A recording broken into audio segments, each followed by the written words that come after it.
Tuhan bersamamu. Inilah Injil suci menurut Santo Matius.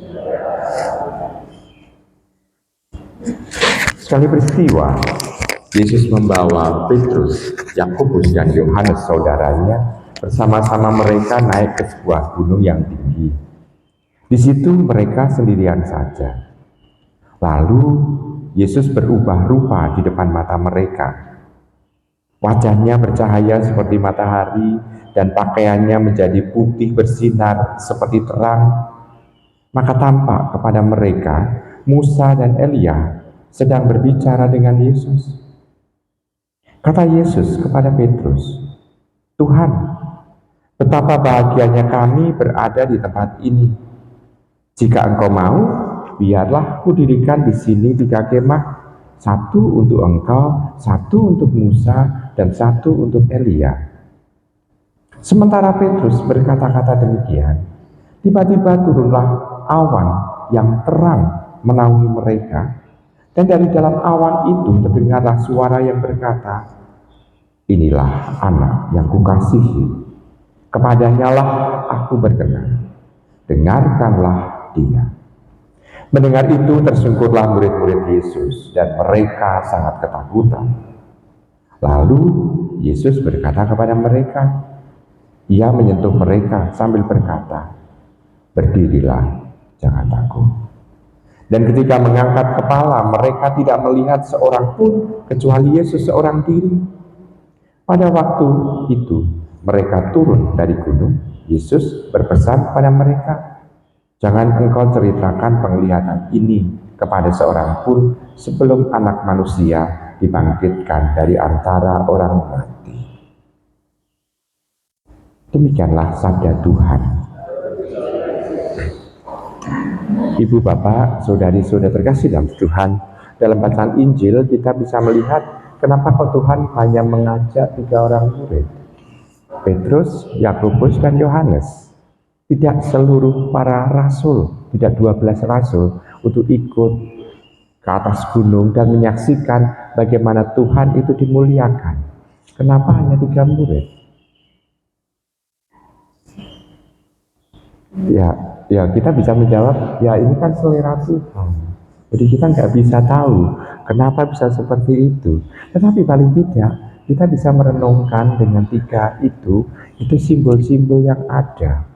Simbol-simbol yang ada. Pertama, kita bisa melihat Yakobus. Yakobus itu siapa? Yakobus saudara Yohanes adalah martir yang pertama dari kalangan rasul. Artinya yang menjadi martir yang pertama, yang menjadi dibunuh. Kesaksiannya berani untuk memberikan apa yang ada sampai mati.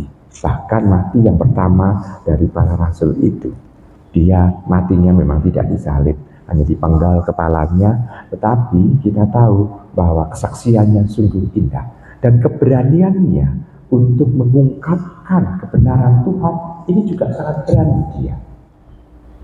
Nah, dengan seperti itu kita bisa melihat kesaksian sampai mati. Ini ya, pertama Yakobus. Lalu Petrus artinya bisa kita tahu dia memang artinya batu karang. Di atas batu karang itu akan kudirikan gereja. Tetapi kita bisa melihat kehidupan Petrus bagaimana. Dia pernah menyangkal Yesus 3 kali, tetapi kembali untuk bertobat. Ada pertobatan untuk kembali, dan dia berani juga nantinya meninggalkan segalanya menuju ke tempat yang jauh, ke Antioquia, lalu menuju ke Roma dan mati di Roma. Dan di sini kita bisa melihat keberanian untuk memberikan kesaksian dan bertobat. Artinya keberanian memberikan kesaksian adalah Yakobus, lalu pertobatan adalah Petrus. Lalu yang ketiga, Yohanes. Arti Yohanes namanya apa? Yahweh yang mengasihi. Maka dia disebut dengan murid yang terkasih. Selalu sebutannya adalah murid yang terkasih, karena dari nama Yohanes, murid yang terkasih, dikasih oleh Tuhan. Nah, di situ kita bisa melihat ada sesuatu hal. Ternyata untuk menggapai kemuliaan minimal ada 3 itu, yakni berani memberikan kesaksian.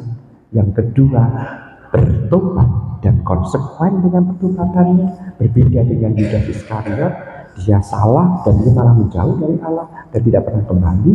Lalu yang ketiga, berani untuk dikasihi Tuhan, memberikan diri untuk dikasihi Tuhan. Nah, dengan seperti itu kita bisa melihat dia bisa menyaksikan kemuliaan Tuhan. Kita sebetulnya yang mau untuk merasakan dan mengalami hal yang dialami oleh 3 murid itu. Ini adalah semacam istilahnya bukan janji, tetapi kemuliaan yang nantinya akan kita alami juga pada saat kita bersatu dengan Tuhan. Kemuliaan yang seperti itu. Apakah kita juga mempunyai 3 hal tadi itu dalam diri kita, sehingga kita layak dan pantas untuk bisa merasakan transfigurasi seperti yang dialami oleh Tuhan.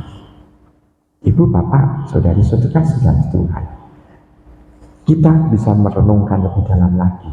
Kita mempunyai pertobatan, ya, dengan berani bertobat kami istilahnya dibaptis. Lalu apakah kita mempunyai keberanian untuk memberikan saksi? Ya, dengan cara hidup yang ada zaman sekarang. Apakah kita juga dikasih oleh Tuhan? Kita berusaha untuk ke sana.